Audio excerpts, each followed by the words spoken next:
Video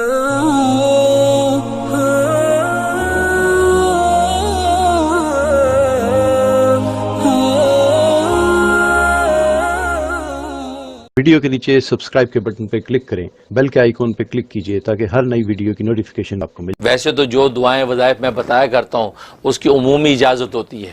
specific کسی ایک کو اجازت دینا ضروری نہیں، کسی ایک کو دے بھی دی تو آپ جتنے بھی لوگ سنتے ہیں تو میری طرف سے سب کو دلی اجازت ہوتی ہے، وہ میرے جو وظائف کر سکتے ہیں، اگر وہ سیم ان کا مسئلہ ہے تو بالکل کر سکتے ہیں۔ کوئی شخص جو وہی چاہتا ہے کہ اللہ تبارک و تعالیٰ کا قرب حاصل کروں، لیکن حالت یہ ہے کہ وہ نہ نماز میں دل لگتا ہے نہ روزے میں، عبادت میں سستی ہے اس کو،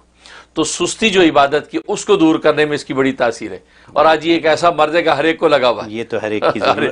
ضرورت ہے۔ تو 11 مرتبہ روزانہ یہ سورۃ کافرون پڑھ کے اپنے بدن پہ دم کریں اور تھوڑا سا پانی دم کر کے پی لیا کریں، اور اس کے بعد دعا کر لیں کہ یا اللہ یہ طاعت کے اندر جو میری کاہلی اور سستی ہے اس کو دور کر دے اور چستی پیدا کر دے، تیری عبادت والا بن جاؤں، تو انشاءاللہ 21 دن کے اندر جو ہے اللہ تبارک و تعالیٰ اس کو عبادت کی توفیق دے دے گی۔ اگر آپ سے میں یہ پوچھوں کہ فجر کی نماز کے بعد اگر یہ آدمی روزانہ 11 دفعہ پڑھ کے دم کر لے اپنے اوپر تو سارا دن، بس بالکل سارا دن عبادت، بالکل ہر روز کی عادت بنا لیں، بالکل بنا، بہت آسان ہے، وہ بڑی صورت نہیں، 6 آیتیں ہیں جناب، 11 دفعہ مشکل کام ہی نہیں ہے۔